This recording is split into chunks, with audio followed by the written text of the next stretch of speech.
Hello everyone, आप सभी का स्वागत है विजडम के इस ऑनलाइन प्लेटफॉर्म के ऊपर। मैं नितिन शर्मा आप सभी का स्वागत करता हूं और अभिनंदन करता हूं इस शाम की क्लास के अंदर जो डेली आपके लिए अपलोड की जाती है। आई होप आप सब अच्छे होंगे, चकाचक भी होंगे, मस्त होंगे और बिंदास भी होंगे। आज का एक इंपॉर्टेंट टॉपिक्स आप सभी के लिए लेकर आया हूं। उससे पहले मैं आपको एक्सप्लेन कर देता हूं कि फ्लिपकार्ट पर आप जो है हमारी तीनों बुक्स बाई कर सकते हैं। फ्लिपकार्ट के ऊपर अवेलेबल है बुक्स, और जिसका नाम सर्च करना है फ्लिपकार्ट के ऊपर जाकर विजडम एएनएम बुक, और विजडम एएनएम बुक जैसे ही आप यहां पर टाइप करोगे तो आपके लिए तीनों बुक्स जो है वो आपको शो करने वाले हैं। तीनों बुक्स आपको वहां पर दिखेगी। जो एक तो है एमसीक्यू जिसके अंदर 7000 से ज्यादा एमसीक्यू है, एक थ्योरी की बुक है जिसके अंदर टोटल 9 बुकलेट आपको देखने को मिलेगी, और एक ओल्ड पेपर की है जो आपको मिलेगी। फिर भी आपको कोई प्रॉब्लम होती है तो आप हमारे सपोर्टिव नंबर के ऊपर कॉल, मैसेज और बात कर सकते हैं। आपको कोई प्रॉब्लम आएगी तो देन यहां से आप उनसे बात करके अपना समाधान कर सकते हैं। ओके, आज का जो इंपॉर्टेंट टॉपिक रहने वाला है वो क्या रहने वाला है, आप सभी लोग पढ़ते भी हैं और सभी लोग जो है काम भी करते हैं हॉस्पिटल्स के अंदर, और आपने जो है एक वैक्सीन लगाई होगी जिसका नाम होता है बीसीजी वैक्सीन। ठीक है, क्या नाम होगा? BCG vaccine. कि सर बीसीजी का सबसे पहले जो बोला जाता है कि इसकी फुल फॉर्म क्या होती है। ठीक है, कि सर बीसीजी की जो फुल फॉर्म होती है वो क्या हमें देखने को मिलती है, और सभी लोग पढ़ते भी है कि सर ये तो सर सिंपल सा क्वेश्चन हो गया कि सर इसकी फुल फॉर्म क्या होती है। चलेगा कि सर बी का मतलब क्या होता है? बेसिलस होता है। क्या होता है सर? बी का मतलब क्या होता है कि सर बेसिलस हमें देखने को मिलता है। सर सी का मतलब क्या होता है? कालमेटी होता है, कालमेटी। और सर इसका मतलब जी का मतलब क्या होता है? ग्यूरिन। कि बेसिलस कालमेटी ग्यूरिन इसकी फुल फॉर्म आपको देखने को मिलती है। That clear? अब वन बाय वन करके मैं इस बीसीजी वैक्सीन की कहानी सुनाने जा रहा हूं। सबसे पहला क्वेश्चन बनता है कि सर ये कौन सी वैक्सीन है। ठीक है, पहला क्वेश्चन क्या बनता है कि सर ये कौन सी वैक्सीन का टाइप है, कौन सी वैक्सीन का जो है ये टाइप है। तो आप सभी जानते हैं ये कौन सी वैक्सीन है। किल्ड वैक्सीन होती है या लाइव वैक्सीन होती है? आप बोलोगे सर ये लाइव एटीन्यूएटेड वैक्सीन है। कौन सी वैक्सीन होती है? लाइव एटीन्यूएटेड वैक्सीन हमें देखने को मिलती है। वेरी वेरी इंपॉर्टेंट पहला क्वेश्चन यहीं से निकलकर आता है दोस्तों। एग्जामिनर क्या पूछेगा कि सर ये पूछेगा कि ये लाइव होती है या किल्ड होता है। आप तुरंत कमेंट कर देना कि सर ये एक तरीके की लाइव एटीन्यूएटेड वैक्सीन है। फिर नेक्स्ट क्वेश्चन बनता है कि सर कौन सा स्ट्रेन होता है। स्ट्रेन का मतलब होता है कि जिस चीज से मिलकर बनी हुई होती है, जिसका भागीदार हमें देखने को मिल सकता है कि इसको बनाने के अंदर ये काम में आता है। और आप सभी लोगों ने पढ़ा होगा, एक आता है दानिश, DANISS, दानिश 1331। ये क्वेश्चन बहुत बार पूछा हुआ है कि बीसीजी वैक्सीन का जो स्ट्रेन होता है वो कौन सा होता है। दानिश 1331 हमें देखने को मिलता है। कि सर ये किसके द्वारा डेवलप्ड किया गया था। डेवलप्ड का मतलब है बनाया गया था, डेवलप्ड बाई। ठीक है, और एक नाम याद रखना है, माइकोबैक्टीरियम बोवाई। कौन सा? माइकोबैक्टीरियम, माइकोबैक्टीरियम बोवाई। ठीक है, याद रखना, क्वेश्चन इंपॉर्टेंट है। ठीक है, क्या याद रखोगे कि माइक्रोबैक्टीरियम जो होता है बोवाई, उसके द्वारा ये स्ट्रेन जो है वो डेवलप किया गया है। क्या किया गया है? Danish 1331 developed by the mycobacterium बोवाई के द्वारा जो है वो डेवलप किया गया है। Is that clear? बिल्कुल। कि कौन सी होती है? लाइव एट्यूनेटेड होती है। ध्यान में रखना है, क्वेश्चन पूछा जाता है और आप इस क्वेश्चन को गलत नहीं करेंगे। अब सर ये बताते हैं कि कहां पर हम उपयोग करते हैं। ठीक है, कहां पर यूज में ली जाती है, या मैं बोल सकता हूं कि सर ये किस बीमारी को प्रिवेंशन करती है। आप बोलोगे कि सर ये हमें टीबी, और टीबी को क्या बोलते हैं? ट्यूबरकुलोसिस से बचाती है। ट्यूबरकुलोसिस से, इससे बचाती है। ट्यूबरकुलोसिस से क्या करती है? बचाती है। Is that clear? कि सर कौन सी बीमारी से ये वैक्सीन जो है वो हमें बचाती है? आप बोलोगे टीबी से बचाती है। अब सर कहानी ये आती है, आप लोगों ने क्या पता पढ़ा है कि नहीं पढ़ा, मैं बता दूं कि टीबी जब मैं आपको पढ़ाऊंगा तो 2 तरीके की टीबी होती है। पहली कौन सी होती है? Pulmonary TB. कौन सी होती है? Pulmonary TB. ओके, और एक जो होती है वो होती है extra pulmonary TB. Pulmonary TB का मतलब होता है कि ऐसी टीबी जो आपके फेफड़े को अफेक्ट करती है, और एक ऐसी टीबी जो आपके अदर ऑर्गन्स को क्या करती है, अफेक्ट करने का काम करती है। इज दैट क्लियर कि पल्मोनरी टीबी और एक्स्ट्रा पल्मोनरी टीबी। अब क्वेश्चन जो बनता है वो ये बनता है कि सर आप बीसीजी की जो वैक्सीन लगाते हैं उस वैक्सीन के अंदर जो कौन सी टीबी को ये सर बचाती है, यानी कि आपने ये बीसीजी वैक्सीन लगाई है बच्चे के अंदर, अब ये सर पल्मोनरी टीबी से बचाती है या एक्स्ट्रा पल्मोनरी टीबी से। ठीक है, पल्मोनरी का मतलब होता है जो फेफड़ों को प्रभावित करे, जो फेफड़ों को प्रभावित करे, कि ऐसी टीबी जो फेफड़ों में हो, जो फेफड़ों में हो। ठीक है, कहां पर हो, फेफड़ों के अंदर हो, टीबी में हो टीबी, वो क्या होती है, पल्मोनरी। एक्स्ट्रा पल्मोनरी फेफड़ों से बाहर, फेफड़ों से बाहर। अब फेफड़ों से बाहर चाहे बोन हो सकती है, चाहे स्पाइन हो सकती है, चाहे फैलोपियन ट्यूब हो सकती है, ये अदर पार्ट्स के अंदर चली जाती है टीबी। अब क्वेश्चन जो बनता है, मैंने क्या बोला कि जो बीसीजी की वैक्सीन है वो सर किससे प्रिवेंट करती है। आप बोलोगे कि सर पल्मोनरी टीबी से प्रिवेंट नहीं करती है, 0% जो है वो क्या करती है सर, बचाने का काम करती है बीसीजी वैक्सीन। लेकिन ध्यान रखना 80% आपको ये बचाती है एक्स्ट्रा पल्मोनरी टीबी। ठीक है, तो ध्यान रखना बीसीजी वैक्सीन जो इफेक्टिवनेस होती है, उसकी इफेक्टिवनेस किसके अगेंस्ट होती है, इफेक्टिवनेस अगेंस्ट। इफेक्टिवनेस का मतलब है कि इसके काम करने की क्षमता उसके विरुद्ध 80% तक एक्स्ट्रा पल्मोनरी टीबी से बचाती है। और ये क्वेश्चन पूछ सकता है एग्जाम के अंदर। ठीक है, नया क्वेश्चन है, याद रखना है, चलेगा। यहां पर भी आंसर दे रहे थे, चलेगा। सर बीसीजी वैक्सीन क्या टीबी को ही बचाती है, क्या टीबी से ही प्रिवेंशन कर सकती है? नहीं सर, एक बीमारी से और भी प्रिवेंट करती है। आप कमेंट बॉक्स के अंदर कमेंट कर सकते हैं कि सर और किस बीमारी से प्रिवेंट करती है। तो ध्यान रखना कि सर बीसीजी वैक्सीन हमें लेप्रोसी से भी बचाती है, लेप्रोसी से भी बचाती है। कौन सी बीमारी? लेप्रोसी। आप जानते हैं माइक्रोबैक्टीरियम लेप्री जो होता है वो इसका कॉजेटिव एजेंट है, और माइक्रोबैक्टीरियम ट्यूबरक्लोसिस दोनों सेम जो है जाति के हैं। तो बीसीजी वैक्सीन हमें लेप्रोसी से भी बचाती है। ठीक है, 20% से लेकर 40% तक हमें बचाती है। क्या? 20% से 40% तक हमें क्या करती है, बचाने का काम करती है। कौन सी? BCG vaccine. ठीक है, चलेगा। अब आप जिसको भी जो है इंजेक्शन लगाते हैं बीसीजी का, वो कब तक काम करती है, मतलब इफेक्टिवनेस। ठीक है, इफेक्टिवनेस ऑफ वैक्सीन कि ये कितने साल तक इफेक्टिव होगी जब भी आप बीसीजी वैक्सीन किसी को लगाते हैं। जब भी हम किसी को भी बीसीजी वैक्सीन यदि लगाएंगे तो वो हमें 15 से लेकर 20 साल तक क्या करती है, बचाव करती है। ठीक है, ठीक है, वो क्या करती है, 15 से 20 साल तक के लिए हमें क्या करती है, बचाव करने का काम करती है कि आप उससे बच सकते हैं। ठीक है, बीमारी से इफेक्टिवनेस शो करते हैं। अब सर क्वेश्चन बनता है कि सर कौन से रूट से एडमिनिस्ट्रेशन करते हैं। रूट, जब बीसीजी वैक्सीन की बारी आती है तो सबसे पहले रूट की बात होती है कि सर कैसे लगाया जाता है, कैसे लगाया जाता है। आप क्या बोलोगे? आईडी। आईडी को क्या बोलते हैं? इंट्राडर्मल। क्या बोलते हैं? Intradermal injection. कि आईडी रूट से लगाते हैं। आप सभी जानते हैं 15 डिग्री एंगल के ऊपर जो है ये लगाया जाता है। आईडी रूट से हम लगाते हैं और 15 डिग्री एंगल के ऊपर लगाया जाता है। और कहां पर हम लगाते हैं? लेफ्ट अपर आर्म के अंदर। ये जो लेफ्ट अपर आर्म है, वेरी वेरी इंपोर्टेंट, कहां पर लगाया जाता है? लेफ्ट अपर आर्म के अंदर जो है हम लगाते हैं। वेरी वेरी इंपोर्टेंट है। कहां पर? साइड मैंने आपको बता दी कि सर आईडी रूट से हम एडमिनिस्ट्रेशन करते हैं, लेफ्ट अपर आर्म के अंदर जो है हम लगाते हैं। नेक्स्ट क्वेश्चन बनता है कि सर कितनी डोज हम दें। डोज भी तो इंपॉर्टेंट है। अब डोज का सर खेल यहां पर इस तरीके से आता है कि क्वेश्चन बनता है कि वैसे तो नॉर्मल डोज जो होती है वो कितनी होती है। एक क्वेश्चन तो ये बनता है, और एक क्वेश्चन ये बनता है कि 8 बर्थ के ऊपर कितनी होती है। तो पहला क्वेश्चन याद रखना, 8 बर्थ।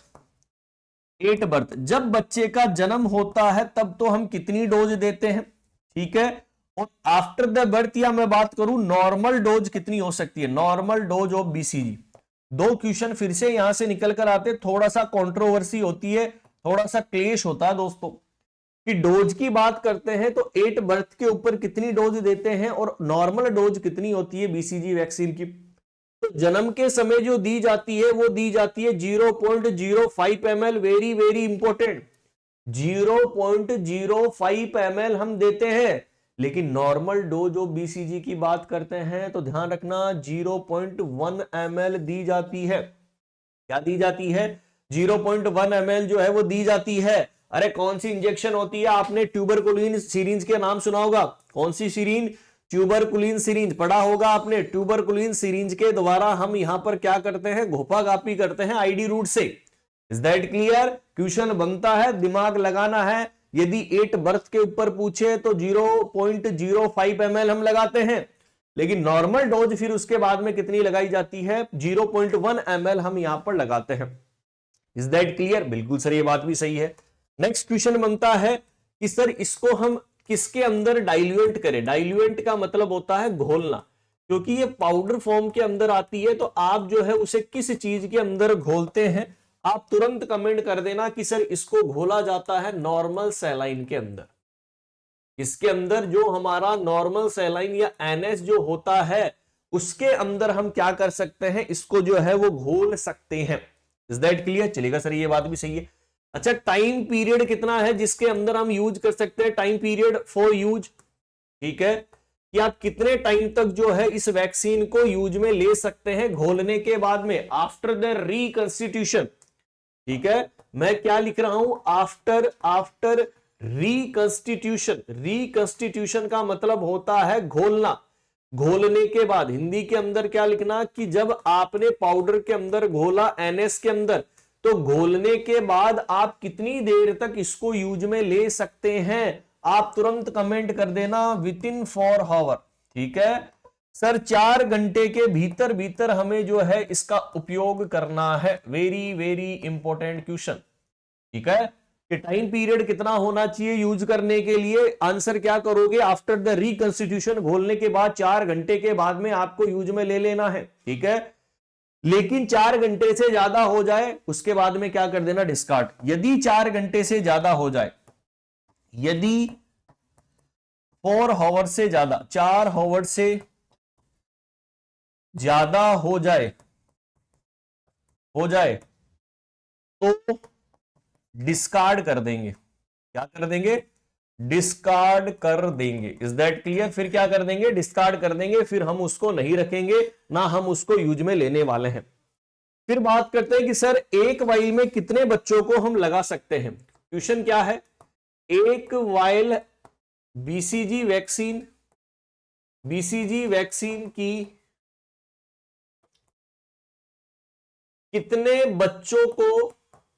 कितने बच्चों को इम्यूनाइज कर सकते हैं या इम्यूनाइजेशन कर सकते हैं? इम्यूनाइजेशन कर सकते हैं। आंसर दो फटाफट से, कमेंट बॉक्स के अंदर आंसर करो। बीसीजी के जितने भी क्वेश्चन बनेंगे सारे मैं सोल्व करवा दूंगा। ठीक है, कि एक वाइल यदि बीसीजी की आपने घोली है, वो कितने बच्चों को आप इम्यूनाइजेशन कर सकते हैं? आप बोलोगे 20 न्यूबॉर्न बेबीज को। ठीक है, कितने बच्चों को आप जो है इम्यूनाइजेशन कर सकते हैं? आइडियली बता रहा हूं मैं। ठीक है, आइडियली, लगभग, आइडियली उससे कम भी हो सकते हैं, ज्यादा भी हो सकते हैं। तो आइडियली 20 बच्चों को हम क्या कर सकते हैं? इम्यूनाइजेशन कर सकते हैं। Is that clear? बिल्कुल सर, ये भी क्वेश्चन बनता है। अब सर जब हम वैक्सीन लगा देते हैं और वैक्सीन लगाने के बाद सर एक इमेज हमें देखने को मिलती है इस तरीके की। ये देखना, ये आपको दिख रहा होगा यहां पर जो है, ये देखो यहां पर जो है स्कार बन जाता है। दिख रहा है आपको? ये वाला हिस्सा देखो, दोबारा स्कार बन जाता है और आप सभी लोगों ने जो है वो देखा भी होगा। ठीक है, कि सर पहला क्वेश्चन ये बनता है कि जो पेप्यूल होता है, पेप्यूल फॉर्मेशन जो है वो लगाने के कितने दिन के बाद में बन जाता है पेप्यूल? ठीक है, उभार आ जाता है। आप बोलोगे after 2 to 4 week. After 2 to 4 week के बाद में। ठीक है, क्या याद रखना कि सर पेप्यूल का जो फॉर्मेशन होता है वो हमें कब देखने को मिलता है? आप बोलोगे आफ्टर 2 to 4 वीक के बाद में हमें देखने को मिलता है। ठीक है, फिर क्वेश्चन बनता है कि sir permanent Tinni scar, permanent Tinni scar, ठीक है, एक छोटा सा टिन्नी स्कार का जो राउंड जो फॉर्मेशन होता है, टिन्नी स्कार राउंड, ठीक है, कि राउंड शेप के अंदर टिन्नी जो स्कार बन जाता है, वो हमें कब देखने को मिलता है? आप बोलोगे आफ्टर 6 to 12 वीक, ठीक है, कब के बाद? आफ्टर 6 to 12 वीक के बाद में। देखो ये सारे क्वेश्चन इंपॉर्टेंट है ना, डायरेक्टली क्वेश्चन आएगा कि सर पेप्यूल का फॉर्मेशन कब होता है? सर 2 से 4 वीक के बाद में, ठीक है, वैक्सीन करने के बाद। Permanently Tinni scar, round scar कब बन जाता है? आप क्या बोलोगे? आफ्टर 6 to 12 वीक के बाद में जो है ये बन जाता है। Is that clear? चलेगा। अब फिर क्वेश्चन बनता है कि सर एक मॉन्टेक्स टेस्ट किया जाता है टीबी के लिए, स्क्रीनिंग टेस्ट होता है, वो सर कब पॉजिटिव आता है? वेरी वेरी इंपॉर्टेंट क्वेश्चन है, ठीक है। मॉन्टेक्स टेस्ट कब पॉजिटिव बताता है? पॉजिटिव बताता है, बताइए फटाफट से कमेंट कर दो कि सर जो मॉन्टेक्स टेस्ट आता है वो सर फिर कब पॉजिटिव हमें शो करता है? After the vaccination. बताइए, गलत आंसर नहीं करना है, इंपॉर्टेंट क्वेश्चन है कि मॉन्टेक्स टेस्ट कब पॉजिटिव आता है? आप बोलोगे आफ्टर 8 to 14 वीक के बाद, ठीक है। Is that clear? Very very important question बनते हैं, सारे इंपॉर्टेंट बीसीजी के मैंने बता दिए हैं कि आफ्टर 8 to 14 वीक के बाद में सर जो है, जब हम मॉन्टेक्स टेस्ट करने जाएंगे तो सर वहां पर ऑलरेडी जो है एंटीबॉडीज प्रेजेंट रहेगी और वो पॉजिटिव बता देता है। Is that clear? चलेगा। नेक्स्ट क्वेश्चन की सर कौन सी सीरीज यहां पर काम में ली जाती है? थोड़ा सा क्वेश्चन आ ही जाता है, ठीक है, और सीरीज के ऊपर क्वेश्चन आता है तो आप क्वेश्चन गलत करेंगे नहीं, क्योंकि आप सब लोग जानते हैं कौन सी सीरीज आती है। आप बोलोगे ट्यूबरकुलिन सीरीज हमें देखने को मिलती है। कौन सी सीरीज? अरे कौन सी सुई? सीरीज को हिंदी के अंदर क्या बोलते हैं? सुई। कि कौन सी जो है वो सुई काम में लेते हैं? ट्यूबरकुलिन। लेकिन एग्जाम के अंदर कभी कभी दूसरे नाम से भी आती है, इसे ओमेगा के नाम से भी जाना जाता है। कौन सी मां के नाम से जानते हैं? ओमेगा स्टेट सीरीज के नाम से भी जानते हैं। एक बार लग जाती है उसके बाद में डिस्कार्ड कर देते हैं, ठीक है। ओमेगा स्टेट जो है स्टेट सीरीज के नाम से भी हम जानते हैं। फिर आता है सर कितने गोज की होती है, ठीक है, कि ओमेगा या जो ट्यूबरकुलिन सीरीज होती है वो हमें कितने गोज की देखने को मिलती है? आप बोलोगे 26 गोज की जो है वो हमें देखने को मिलती है। बोलो यस या नो। सारी चीजें क्लियर कर दी है मैंने, आई होप आप सभी को समझ में आ गया होगा। जहां जहां से क्वेश्चन बन सकते हैं वो मैंने आपको क्लियर कर दिए, ठीक है। ऐसी और अच्छा, टेम्परेचर कितने डिग्री टेम्परेचर पर स्टोरेज करते हैं? ये भी लिख लो, टेम्परेचर स्टोरेज कितने डिग्री टेम्परेचर के ऊपर आप इस वैक्सीन को स्टोर करके रखते हैं? बताइए, कोई बताना चाह सकता है तो बता सकता है कितने डिग्री? 2 डिग्री सेल्सियस से लेकर 8 डिग्री सेल्सियस तक हम क्या कर सकते हैं? इसको हम स्टोर कर सकते हैं, ठीक है। बोलो यस या नो। याद रखना मैक्सिमम 4 आवरली आपको यूज में करना है। Japanese encephalitis B, BCG, measles. देखो ध्यान रखना, एक बीसीजी की वैक्सीन, ठीक है, एक मीजल्स की वैक्सीन और एक जापानीज एनसेफेलाइटिस। जब आप इनको घोल लोगे और विद इन 4 आवर के अंदर यूज कर लेना है, विद इन 4 आवर, 4 घंटे के भीतर भीतर आपको यूज में कर लेना है। उसके बाद में आपको डिस्कार्ड कर देना है, जापानीज एनसेफेलाइटिस की वैक्सीन भी, ठीक है। तो एक मैंने आपको छोटा सा टॉपिक करवाया है बीसीजी वैक्सीन के बारे में। जितने भी क्वेश्चन बन सकते थे वो मैंने आपको बता दिए हैं। आई होप आप सभी को समझ में आ गया होगा। यदि आपने कुछ चीजें नहीं पढ़ी है तो वो चीज भी मैंने यहां पर आपको क्या करवा दी है? कवर करवा दी है। याद रखिएगा, एग्जाम के अंदर क्वेश्चन पूछा जाता है। जाते जाते एक क्वेश्चन पूछ सकता हूं कि सर जो बीसीजी वैक्सीन होती है वो हमें कौन सी इम्यूनिटी प्रोवाइड करवाती है? काफी बार क्वेश्चन पूछा जाता है और आप सब लोग कमेंट बॉक्स के अंदर कमेंट भी करना है कि सर कौन सी इम्यूनिटी प्रोवाइड करवाती है, ठीक है। एक्टिव, आर्टिफिशियल, इन्नेट कौन सी है? आप सभी लोग पढ़ते हैं और आप सभी जानते हैं कि वैक्सीनेशन से हमें कौन सी इम्यूनिटी प्रोवाइड होती है। कमेंट बॉक्स के अंदर आप सभी लोग कमेंट भी कर सकते हैं। वैक्सीनेशन जहां पर भी इम्यूनाइजेशन करते हैं कौन सी इम्यूनिटी प्रोवाइड होती है? आप बोलोगे आर्टिफिशियल एक्टिव इम्यूनिटी, ठीक है। सारे क्वेश्चन मैंने करवा दिए हैं, दोबारा मत बोलना। क्या कि आर्टिफिशियल एक्टिव इम्यूनिटी जो है वो बीसीजी वैक्सीन के द्वारा हमें प्रोवाइड होती है, चाहे कोई सी भी वैक्सीन करा लो। कौन सी? आर्टिफिशियल एक्टिव इम्यूनिटी हमें प्रोवाइड करवाती है। और ये बहुत सारे क्वेश्चन एग्जाम के अंदर बनते हैं। आई होप आप सभी को समझ में आ गया होगा बीसीजी के बारे में। और एक छोटा सा हमने बीसीजी वैक्सीन को ब्रीफ के अंदर पढ़ा, डिटेल के अंदर हमने पढ़ लिया है। ओके, तो कमेंट बॉक्स के अंदर जरूर कमेंट करिएगा कि कैसी लगी आपको क्लास, ताकि एक वैल्यूएबल कमेंट आपका आ सके। आपको टॉपिक्स पढ़ना है तो बेशक मैं आपको पढ़ाने के लिए तैयार हूं। तो मिलते हैं नए टॉपिक के साथ वापस से कल से, तब तक के लिए बाय और टेक केयर। कमेंट बॉक्स के अंदर कमेंट कर देना। फ्लिपकार्ट के ऊपर बुक्स अवेलेबल है, फटाफट से आप बाई कर सकते हैं दोस्तों। Bye bye and take care.